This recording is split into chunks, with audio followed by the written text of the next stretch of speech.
Thank you all for coming. Just want to introduce Jeff a bit. He is a professor of history at the University of California, Irvine. He's a specialist in Chinese history and has written several previous titles on the topic, including Global Shanghai, China's Brave New World, and 20th Century China.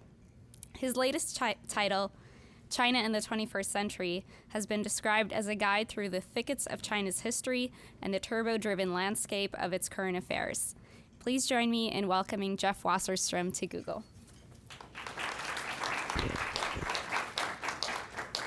Thanks a lot for having me. Thanks for coming out. It's very fitting, I think, to speak here because it's the center of the first big news story that hit after I'd sent my drafts off for this book. So there'll be something on Google and China in the second edition if I'm lucky enough to have one. We always say that you shouldn't judge a book by its cover, but I've been so happy with this cover that I don't mind if people judge it a little bit by this. And also, it's a striking cover that has meant something different to me as I've been giving talks about the book around. The basic meaning of the cover, the top picture pulls you into thinking about China as having changed in many ways, that many things are going on there that would have been unimaginable in Mao's time, that you just don't associate with places that are under Communist Party rule. Whereas the bottom picture encourages you to think about things that have been continuities. They're not complete continuities from Mao's time because, after all, they are wearing Western suits rather than what we think of as the Mao suits. But one of the things that came out when I gave a book talk in Irvine, and one of my colleagues who had grown up in China said, but you're not talking about what the men at the top and the men at the bottom have in common. So as the first audience participation part of this talk, can anybody tell me what these guys and these guys have in common? Besides the fact they're wearing black and red and, well, they're wearing Western style clothes. Those are two things, but there's something about them else that they have in common. Almost nobody gets this right, so don't be afraid. Yeah.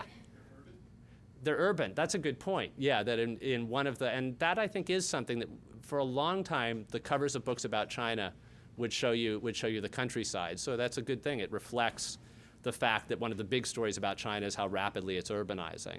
That's a good answer. There's a later question I'll give you where there's a right answer and a wrong answer. This one doesn't have it. But the answer that took me by surprise, and then of course I thought, of course, all of them have dyed hair. The Communist Party is trying to convince people that it's changing, and it is changing, but it's trying to convince them that it's got a youthification thing going on. But the youthification often means that a 70-year-old leadership set is giving way to a 65-year-old one. So they're actually required to dye their hair black, and or at least that's the expectation.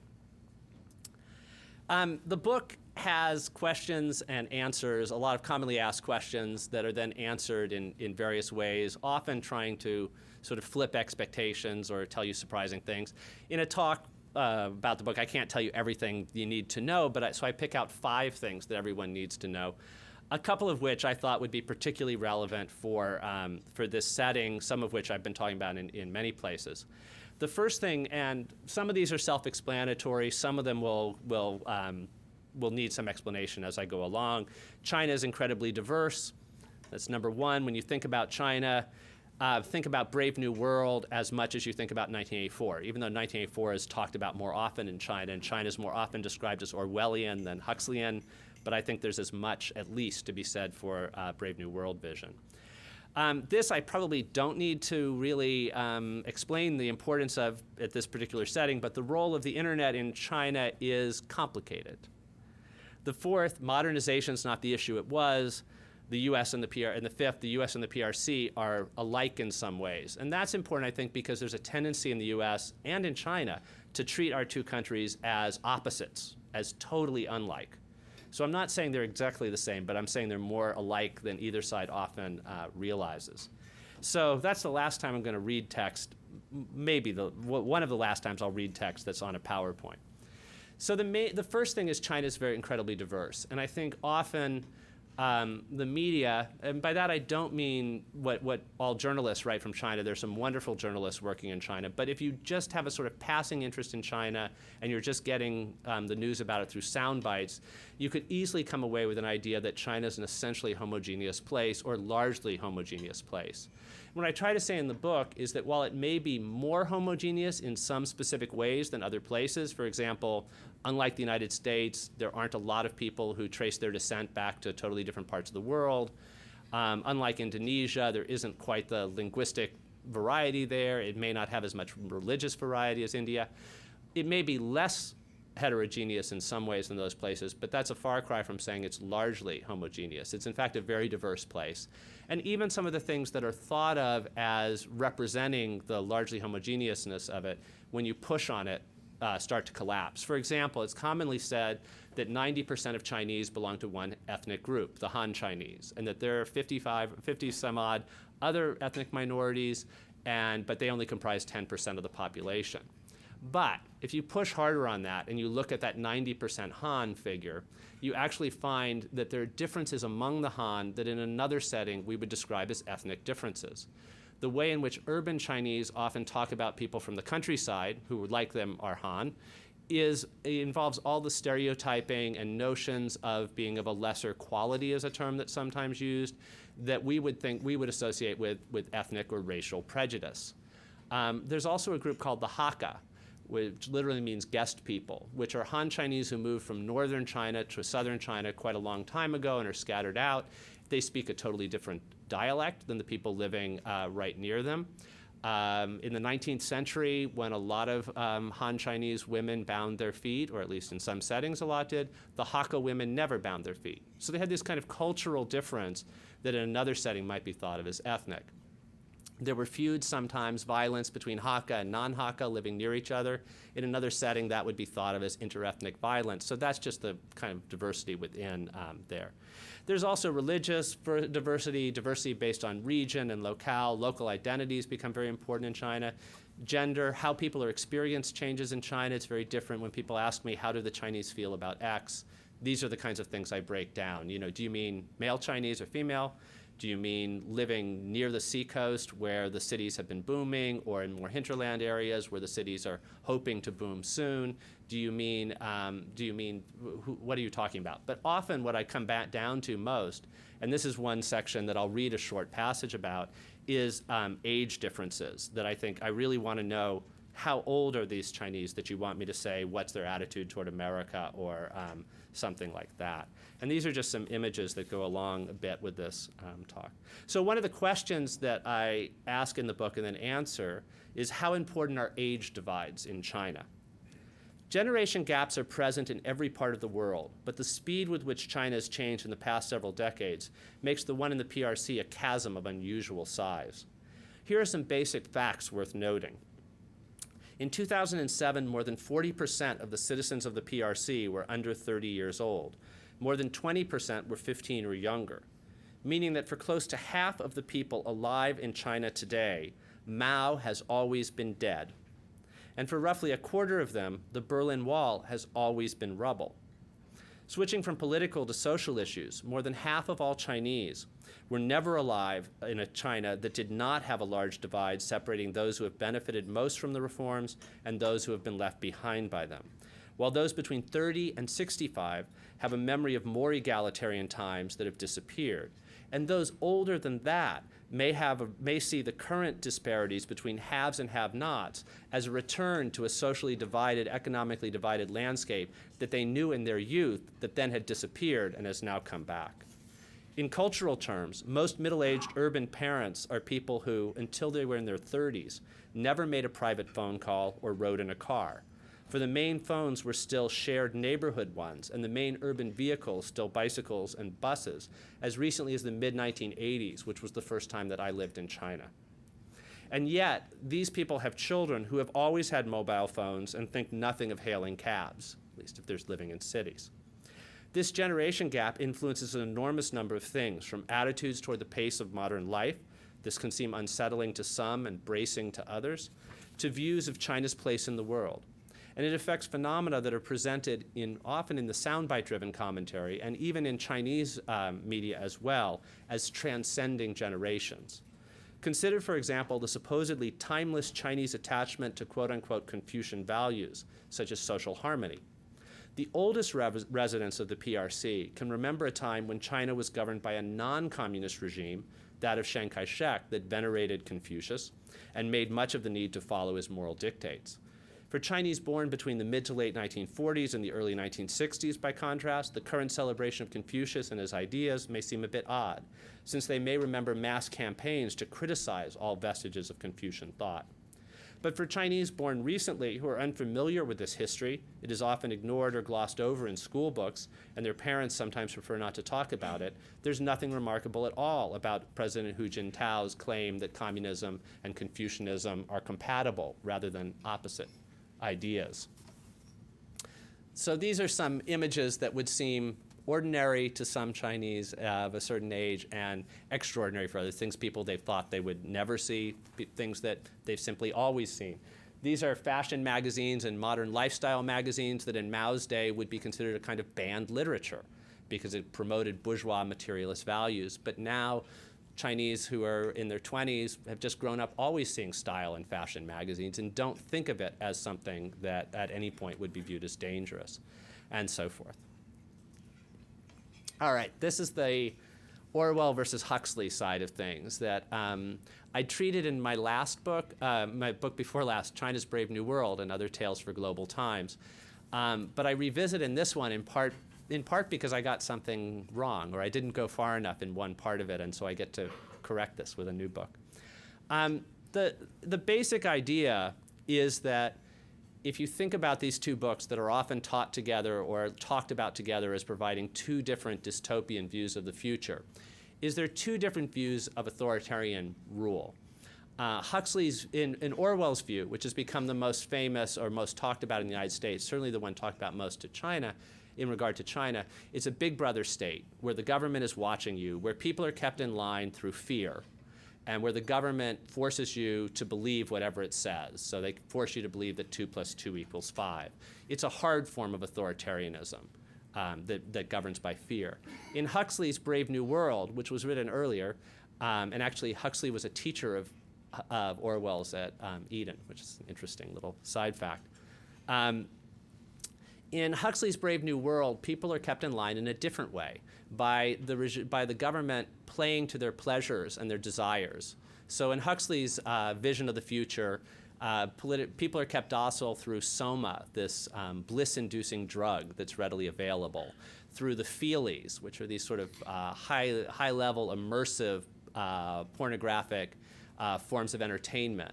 So there's sort of this way in which people don't rise up because they're blissed out and kept very, very busy, and they're also divided from one another based on lifestyles. Where in the 1984 world, everybody's sort of in the same boat, but they don't rise up because of fear what will happen to them.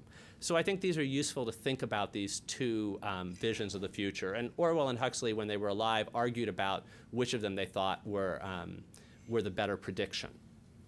So with China, it's often thought of in Orwellian terms. And when Huxley was talking, when he was criticizing 1984, he said, I don't think the style of boot-on-the-face rule that you describe is really what the dictators of the future will use.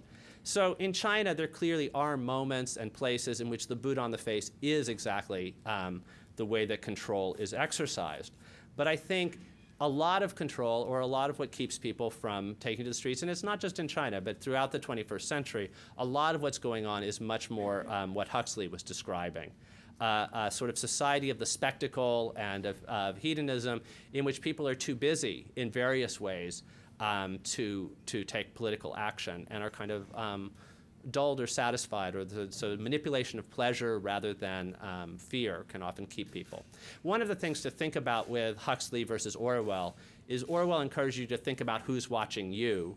Huxley encouraged you to think about what you're watching and what keeps you busy. And if you think about the internet story, we can get back to that as well. There's a side of censorship and control by the government.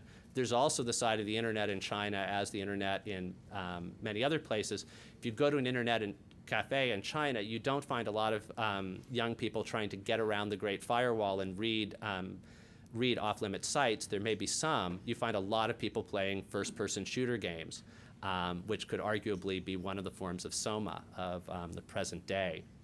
Now, in my book, what I talked about in the earlier book, I talked about China going through 1984 periods and Brave New World periods, which in Chinese somebody talk about tightening and loosening of political controls.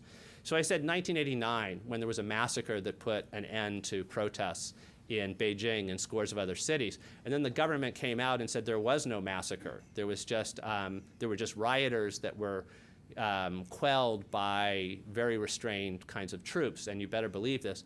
That was an Orwellian moment. The government was saying with its big lie, 2 + 2 = 5, and you better believe it. Fairly soon after that, there was a loosening up again of political controls, and I think there was more of a Brave New World moment. And there was a lot of focus on consumerism, what was keeping people from going back on the streets, maybe partly fear, but partly that they were busy indulging in new pleasures. So I talked about this temporal side of these two paradigms, but what I didn't talk about is there's also a geographical side, and I want to read a brief part on that. So there is an ebbing and flowing of hard and soft forms of authoritarianism over time in China, but there's also a geographical dimension. In areas with significantly large and periodically restive non-Han populations, such as Xinjiang and Tibet, the modes of control tend to remain much more 1984, even when the country as a whole is in a Brave New World mode.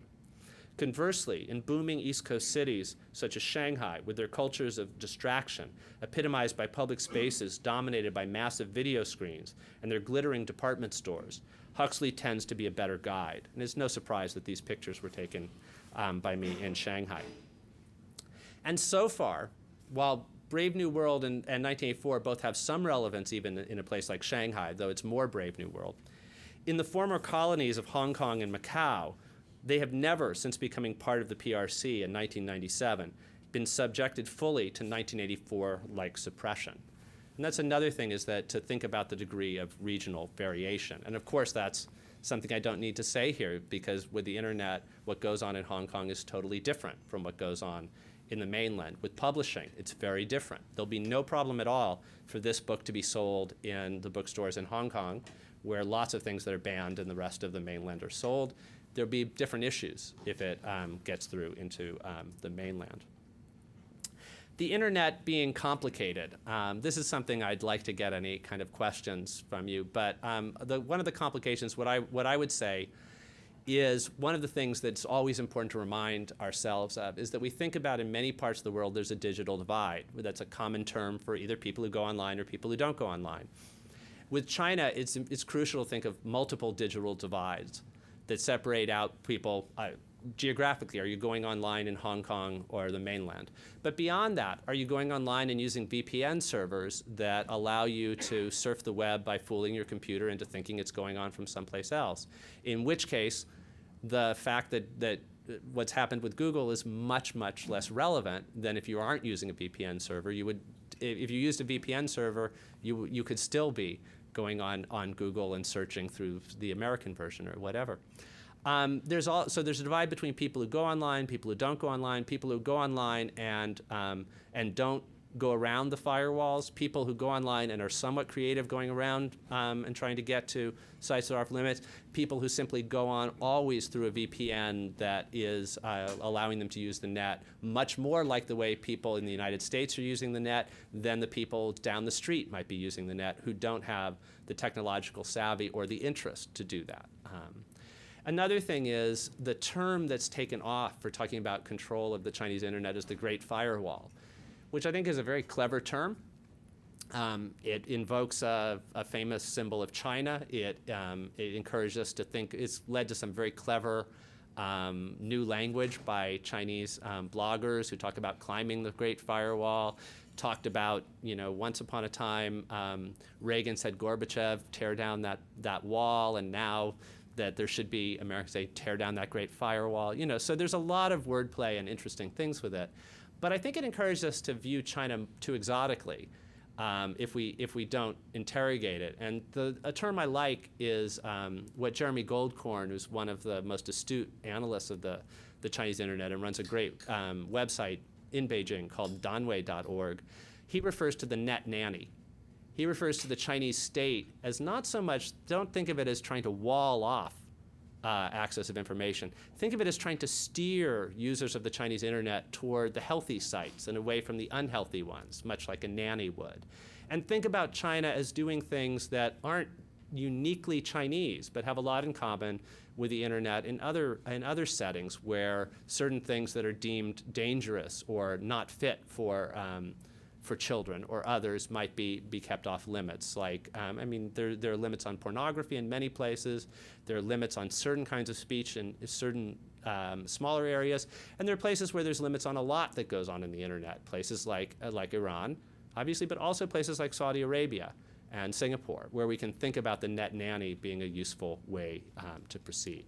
So anyway, we can return to the internet in question when there are questions, but I want to get through to the two more things that are worth paying attention to, and there will be a free book giveaway trivia question, this time with a correct answer, that I will use, and probably my last time I'll get to use this. I've been using it to audiences, but once this is up on YouTube, I think that's shot, so I'll have to come up with a new one, but I've got a new one. All right, the big China question in 1978 in China, and I think also very much around the world, was, will China be able to modernize? After the destruction of the Great Leap Forward that led to a massive famine, after the chaos of the Cultural Revolution, Deng Xiaoping was in charge, and he was saying his watchword was the 4 modernizations. And it's a lot of the outside world thought, finally, there's a leader of the Chinese Communist Party that we can deal with that seems pragmatic. So the question was, would China be able to go from a fairly poor country to being a developed country? And now, though, I think the big question outside in the world, but also to some extent in China, is how will China's ability to have modernized and to be on the road toward further modernization affect its citizens and the world? It's not, will China go from being a poor country to a less poor country, which was what I think was expected then, but as the titles of, the competition, when China rules the world, and books like that are saying, look at what a future will look like with this fully modern China, and often playing to the fears of the possibility of that. And I try to argue for a less obvious argument to it, though I think what's most interesting to me about it is simply that those questions are even being asked. Nobody was saying in the late 1970s, what will we deal with a China that's, or very few people, what will we deal with a China that's hyper-modern? The question was, will China be able to feed itself, not will it become a colonial power? So what's interesting to me is that there was a lot of rooting for Deng Xiaoping in the West to succeed in this modernization. The view of Deng Xiaoping changed when he was a backer of the massacre of 1989, but from the late 1970s, late 1980s, he was quite celebrated. Time magazine named him Man of the Year twice, which they rarely do. And he was calling for these 4 modernizations in agriculture, industry, science, and defense. There were protests against Deng Xiaoping, the earliest ones, the Democracy Wall movement of the late 1970s, which initially Deng Xiaoping thought this was a healthy expression of differences of opinion. Then when people started talking about Deng being a new dictator, he cracked down on it. But what interests me about it here is one of the most famous wall posters that's well known, Wei Jingsheng, who's now about one of the most famous dissidents in exile from China, was a political prisoner and then left. He called for a 5th modernization. He said that China needed those 4 modernizations that Deng was talking about, but it also needed a 5th, democracy. Now that part's well known, but what's sometimes forgotten is that why he said, the argument he made for why China needed democracy. He said because without it, the modernization drive and economic growth will confront insurmountable obstacles. So he wasn't just saying a democracy is an abstract good. It's saying without that, China will not be able to have the economic growth it needs. And now our conundrum is China has had this enormous economic growth without having democracy. So it's a different setting than saying that China needs democracy to become modern. Okay, and here's the question where you get the free book. I know many of you have it, but I'll send you another copy to give away to a friend if you answer this right. This is what a famous American said in 1979 when Deng Xiaoping came to America and he was speaking to him. Mr. Vice Premier, it is with great joy that we welcome you to our country. It is with true love that we extend our very best wishes to you and your people on your new long march toward modernization in this century. Anybody want to guess? And I don't know if we can get people from the places that's being video conferenced. What famous American in the late 1970s would say that? Jimmy Carter. I get that answer a lot. It's a really good answer, but it's not right. Nixon, another popular one, but also wrong. Reagan. Really good answers that again are wrong. Do you want a hint? Okay, one state he's associated with is West Virginia. Bird. Good again, but not right. Do you need another hint? Rockefeller. There's another state he's associated with. Colorado. Famous American, not necessarily a politician. West Virginia and Colorado. Okay, I get to keep the book. John Denver. Give that man a book. Hey, way to go. John Denver, who performed for Deng Xiaoping when he came on a visit. And anybody who lived in China in the 1980s as a Westerner would have a better chance of getting that right because John Denver was some of the only music we heard when popular music was played. John Denver and the Carpenters came through. But that just shows you how widespread the rooting for Deng Xiaoping was. And now you flash forward to the 21st century, and instead of the question of what will it take for China to modernize, you have, and there are parts of China, of course, that still haven't experienced this kind of development or modernization, but we're now in a period where we can imagine a fully modernized China in these kind of visions of infrastructure. Shanghai has more skyscrapers than New York, not just New York, but the entire west coast of the United States. More skyscrapers. It has the fastest train on Earth, and its landscape is being used. Shanghai, it's not just that people go there like Merchant Ivory did to film a period epic. Michael Winterbottom went there to film Code 46, a cloning story set in the future, in which he didn't want to build special sets. He thought it would cost too much money, and he also thought the future would look more like the present than when you create it from scratch. So he looked around the world for places he could shoot that would fool the audience into thinking that can't possibly exist now. So he shot in Pudong, East Shanghai, rather, and Dubai, and then rolled them together and that forth. So, China is now having an engineering feats that impress the world. It's got a space program. This is a very different kind of country than the one that was asking about the modernization. And I think this is reflected in protests. As I said, that the Democracy Wall protests were saying we need a change in leadership in order to become modern, which is what we desire.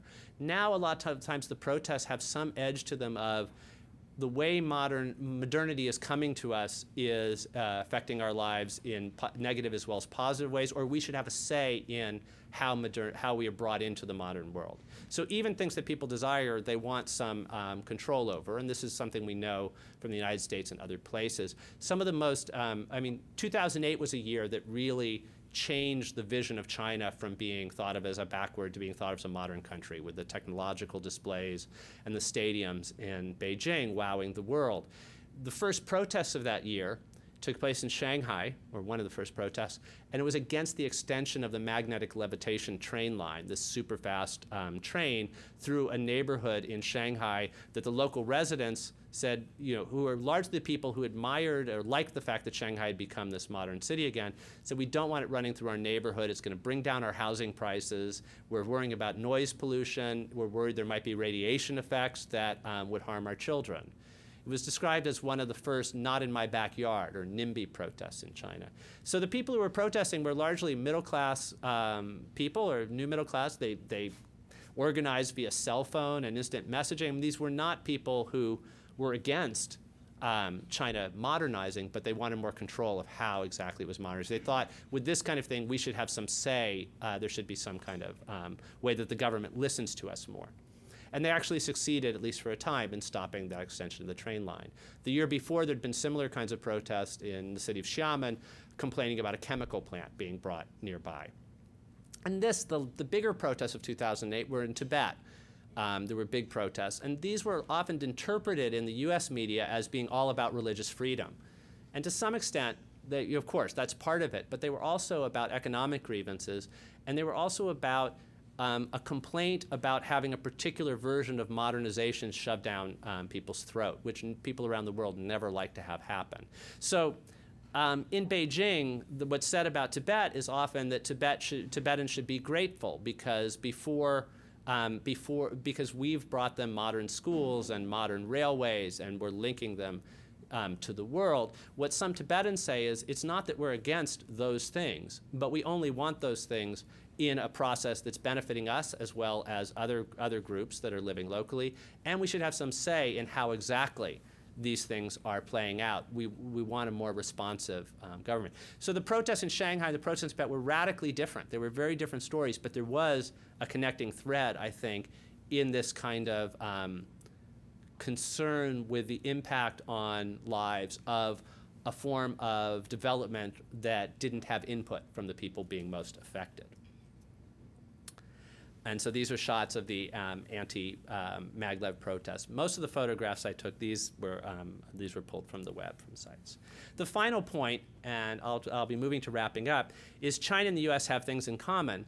And one of the things that I talk about in the book in trying to bring this point home is talking about things we have in common today that are often misunderstood. And one of the things is that to a lot of the rest of the world, the US and China stand out in a special category as the two countries. We might argue with each other.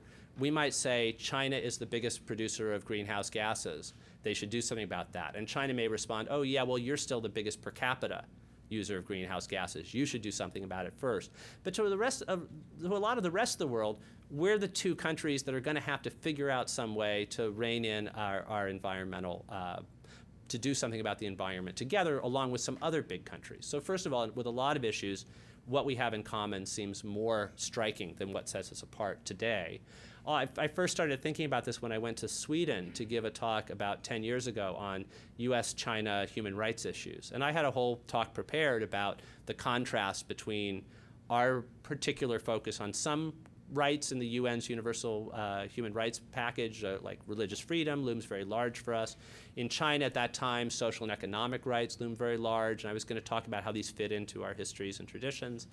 But I was interviewed by a Swedish student radio station, and they said, so when you talk about US-China human rights, you're going to talk about the human rights issue that we in Sweden often think of China and the US being in the same category. I said, I don't know. What exactly did you have in mind? And she said, well, you both have legalized executions. So the death penalty was thought of there as us having a category. And this was just something that was eye-opening, as a lot of times when you have discussions outside of China and the US, and you see that we were thought of as two continent-sized countries that have always talked about how much we hate imperialism, but seem to have managed to, over time, extend our territorial control. There are a lot of ways in which we're put in the same category. But what I talk about more in the book is how China today has a lot in common with the United States at the period when we were a rapidly industrializing, rapidly and urbanizing, rising economic power that was being seen as a real challenge to the previous existing powers. So the United States from the 1870s to the 1930s, prior to that, the empires, the British Empire and the French Empire, these were the major powers in the world. London and Paris were the leading cities in the world. The United States cities were rising up, and one of the ways they were rising up and challenging those cities' place in the world was by hosting World's Fairs, the descendants of which are the World Expos. Shanghai's just hosting one. Our railways were impressing the world, much like the railways of China are now. So one of the last questions I bring up is, what kinds of things do China and the United States have in common? What other things? This comes after the comment on Sweden. There are many other parallels, some of which concern precisely the things that Americans are fond of criticizing about the PRC. For example, as Peter Hessler, one of my favorite writers on China, has noted in an article about the instant cities of China, where many factories use machines that are pirated versions of US ones, the United States' industrial takeoff was fueled in part by just this sort of reverse engineering that allowed businessmen in early US boomtowns to make use for free of patented British technologies. And as the US historian Stephen Mihm has pointed out, in the late 1800s, it was the United States that was often seen by Europeans, as China is often seen now by Americans, as a place that produced inferior and sometimes downright dangerous goods and issued pirated editions of bestsellers. Dickens complained bitterly about how many unauthorized versions of his books were sold across the Atlantic when he came here. Something else that the countries have in common is that between the late 1800s and mid-1900s, the United States built railways and highway systems on a grand scale, which connected parts of the country that were previously cut off from one another and were sometimes hailed as engineering marvels.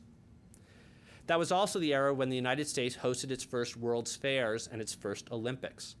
And as Susan Brownell, sports anthropologist, reminds us, when the United States first got to hold the Games in 1904, and previously the event had only been held in Europe, some foreign commentators assumed, as they did again during the lead up to 2008, that the IOC had made a terrible mistake in letting the Olympics be hosted by a country that might have a booming economy, but was clearly not ready for prime time.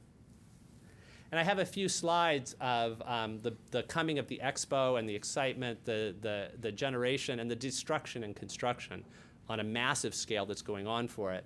And I've been taking these, and most of them are taken, but some are from others. But this was a plan for it. It isn't exactly the same, but you see the different nations of the world being represented by different pavilions. And then I recently went to Philadelphia to look at the sole remaining major building from the Philadelphia World's Fair, Memorial Hall, that's been turned into, in part, a museum, about a children's museum, but it also has a display about the history of World's Fairs. And you see this same kind of layout of the nations of the world being represented there in 1876. And one of the things to note is the kind of cockiness of the United States then and China now. This World's Fair wasn't just the first one, the Philadelphia one wasn't just the first one held outside of Europe. It was the biggest ever held. Shanghai's expo isn't just the first expo held in China, it's the biggest ever held. There's also that kind of thing. Trains were an important symbol of the Philadelphia World's Fair. People could get there with amazing speed thanks to the new railways and from wide distances. One symbol in Shanghai of its readiness to host a World's Fair was the maglev superfast train being put on display there before the World's Fair. This is also just describing this being a time when the United States was bragging about its ability to extend its reach further across the nation. And there's an image I end with here, which I've used in talks ever since I took the picture several years ago, but it has different meanings at different times. I first did it simply, was just to display the fact that in Shanghai there was a big hype for World's Fairs have always been hyped. The Chinese are not new at doing this, saying it's going to be the biggest and best ever. The US said the same thing with it. But lately, as American fears about China have been growing, and a lot of American concern, in part because of the hacking issue, in part because of the economic issues, in part because of all sorts of things, I've noticed there's this nervousness in America about China's arrival, China being the new potential power, much like there was some nervousness, though there's an added thing to it now because of China's, us thinking of China as so radically different, whereas when Europeans saw America rise, there was a fear, but there was also some sense of cultural similarity. But this picture has started to take on a new meaning, and it actually, I can see through a certain American eyes, the size of this giant baby coming towards you might be a little creepy. And at this point in my talk, I'm an academic, and I've tried to do this in a fairly light, accessible way. I brought in the John Denver thing. This is, how pop has this guy gone? So I like to end by showing, I'll read one final bit from the book. Before that, when I show this picture now, I like to reattach with my academic side. And this makes me think of a quote by Homer Simpson. He said, "Children are our future unless we stop them now."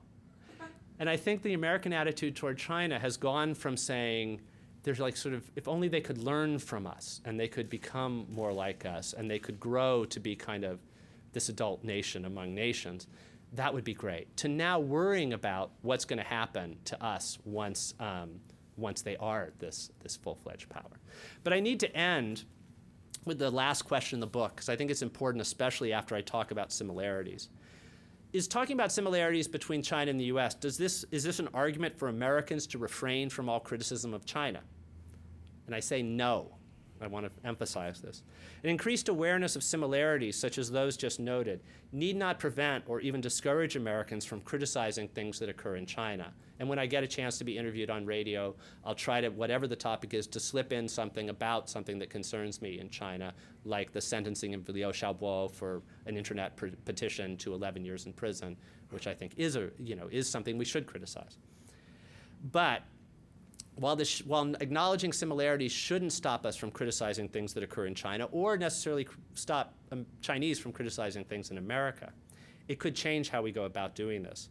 It suggests that, as Stephen Mihm, the American historian I quoted before, puts it, quote, if we want to understand how to deal with China, we could do worse than look to our own history as a guide.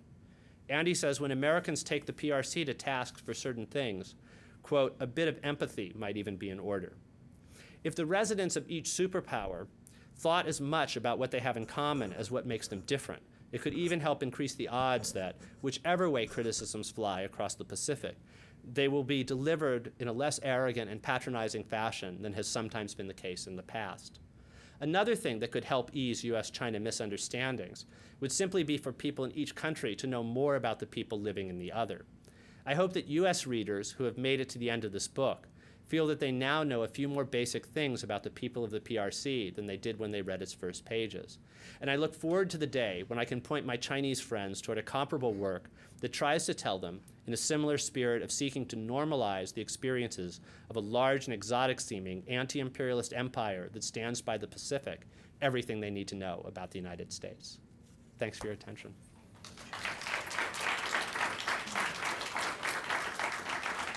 And I'm happy to take any questions, comments, criticisms on any subject.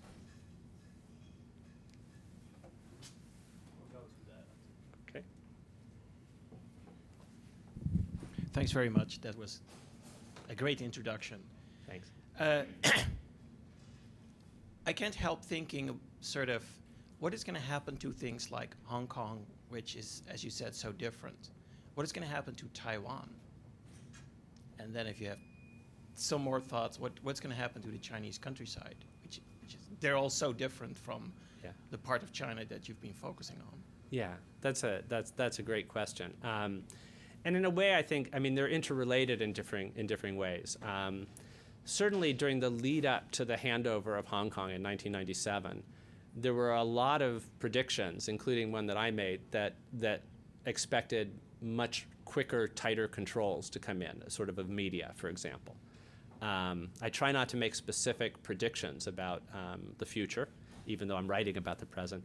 But I did go on record making one prediction before 1997, before July 1st. I said that I'd been in Hong Kong to talk about a film about the Tiananmen protests at a Hong Kong university. And the students in the audience, it had been a very moving thing because the students were sort of saying, will we have to face this kind of brutality next year? And I said, I'm not going to make any predictions about Hong Kong's future, except I will predict that after July 1st, this film won't be able to be shown there. After July 1st, it was shown for a month in a local theater, in part because the government was trying to convince investors not to pull out their money, in part because there were a lot of Chinese officials who wanted to see the film, and Hong Kong becomes a place that you can go to get a sense of how China is being discussed in ways that aren't allowed to be discussed in the country. So the predictions of Hong Kong being totally swallowed up and becoming a kind of controlled thing have not materialized, in part, though, because the Hong Kong people have stood up quite bravely to moments when it seemed that tighter control was being brought. Hong Kong is very related to what's the possible future of Taiwan, because one reason, along with investment, that the Chinese government has at sometimes pulled its punches with Hong Kong is it wants to convince people in Taiwan over the long term that there would be a way in which they could be integrated into the territory of China, the state of China, while still maintaining an ability to live very differently, which is what Hong Kong is then the potential model for that. But the future of it, I mean, how long this can continue with but I think at the moment, there's a value to China, to Beijing, to have Hong Kong operate separately in a variety of ways. Certainly they rely on a lot of, the boom in Shanghai has largely been investment, sometimes called foreign investment, but foreign direct investment, but sometimes coming from Hong Kong, which is part of China, but you have to get a separate, it's almost treated like crossing an international border when you go there. So it's a very anomalous, unusual situation that's lasted longer than a lot of us expected. The Chinese countryside, the changes there have been just enormous. And I think the question for the future is, in part, that a lot of rural areas have been left behind by the economic booms. And they've gotten some benefits from it, in part by workers from the countryside going to the cities, working to, the workers of this economic boom have largely been migrant workers going to factory towns and then sending some of their money back to the countryside. One thing that's happened, I think, in the most important, two of the most important things to keep in mind. One is the Chinese government has set itself up in promising that over the long run, life will get significantly better materially for all Chinese, but that some people will get rich first. So there are people who haven't benefited as much from the economic reforms, have maybe gotten just small bits of improvement, who are thinking their turn will come eventually. This has made the Chinese government addicted to growth, high growth rates. If economic growth slowed or tapered off or came to a stop, you'd have a lot of very angry people who are already maybe already angry at corruption and the unevenness of the spread of wealth, of new wealth, but then would be furious because it wouldn't be that they were waiting their turn, it would be that their turn would never come. So that's, I think, something that concerns the Chinese government a great deal. It's why they've begun to try to move toward ameliorating the growing difference between rural and urban prosperity. The second thing, though, to think about, and this is true for rural and urban Chinese, and I haven't talked about enough, is just the widespread degradation of the environment, which is, I think, the single biggest issue that we should all be worrying about related to China. I mean, I think there are problems with having too much fear about China owning so much American debt, which is something that Americans often focus on. It's an issue of concern, but the Chinese and American economies are really intertwined. The Chinese government depends a lot on us buying goods made in China. And the Chinese government is more dependent than we are on continued economic growth because if there's an economic crisis in China, it won't just be like the economic crisis in the United States where a lot of people complain, but very few people take to the streets. In China, there will be much more serious consequences. So I think some of the economic worries are overblown, but I think the worry about simply the fact that the impossibility of the world's being able to take the environmental impact of China and then potentially other places developing very environmentally degrading lifestyles, which of course were partly inspired by emulation of us. So it's a complicated moral issue, but it's simply the major issue out there in the countryside. This is a big issue as well as in the city. Did I get part of it? Okay, good. Thanks again for coming. My question's on the valuation of currency. It's been a really hot button issue, and it's, I think, become kind of a proxy for so many of the points that you touched on today. So I guess I'm wondering, what are your impressions on how this back and forth is hearkening to potential like future U.S.-China relations? And do you think we'll see a revaluation in the renminbi anytime soon? Predictive question. And I'm going to a seminar in a couple of weeks. Just because I wrote a book saying it's everything you need to know about China doesn't mean I don't think I keep needing to learn, and I'm hoping to learn things about the internet and China story and conversations here. This isn't an area that is my main expertise, but I think you put your finger on it very well about it being a kind of proxy for other concerns. And I think this is yet another way in which sometimes China and the U.S. are seen in a similar way by some other parts of the world as countries that like to do things their own way at their own pace. I think one of the things to to expect is certainly that any kind of revaluation will come very slowly and gradually, because the Chinese government, along with being concerned about its international reputation, along with being concerned about the economy, is very concerned with just stability at all costs. So nothing that will move things quickly is likely. I think it's likely to remain a thorny issue, and there are a bunch of thorny issues between China and the U.S. So I think, in general, the challenge is to figure out there is no option between the two countries working together on a lot of things, and so that we can expect it to be a time. We can expect a lot of small tensions clearly between the two countries as they're adjusting to different places in the world.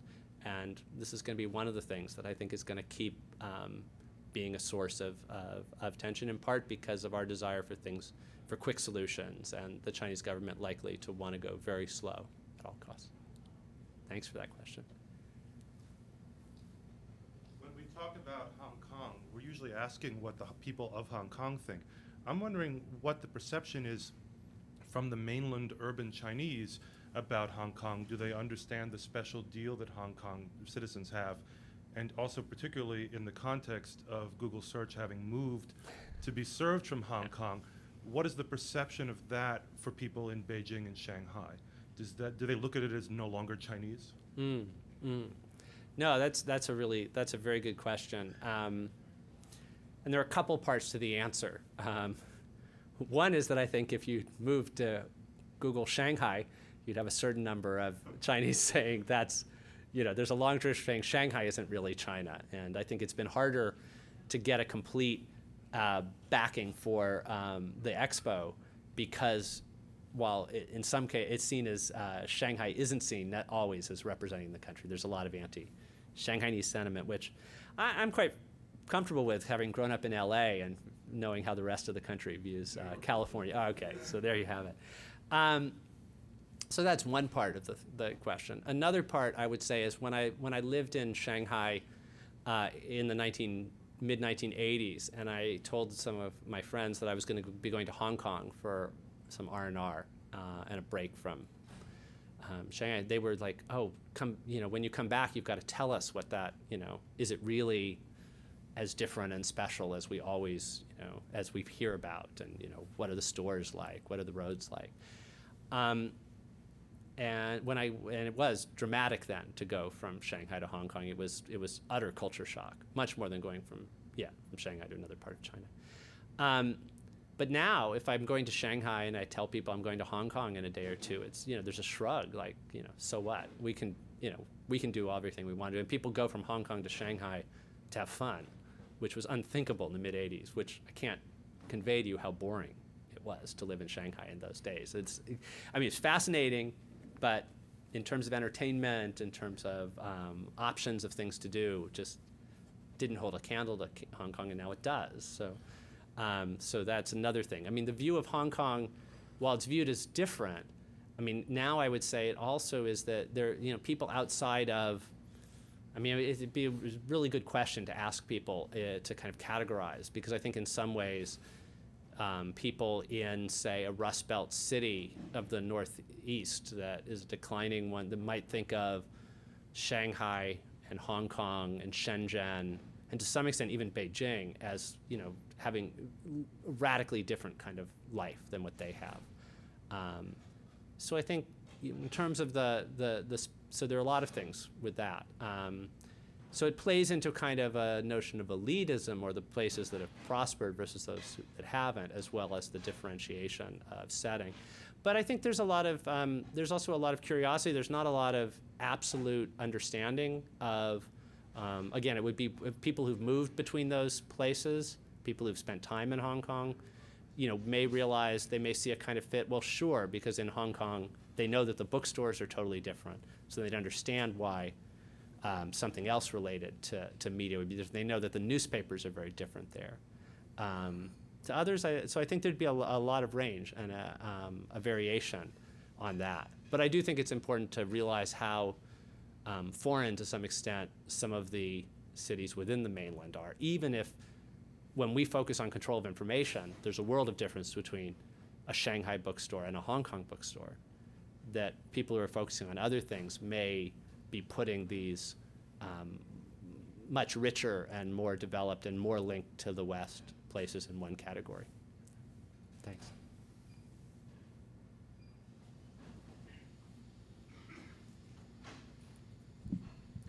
You've mentioned the internet a couple of times, and I just thought it'd be interesting to hear, with your background, a little bit more about your reaction to some of the events between Google and China's government.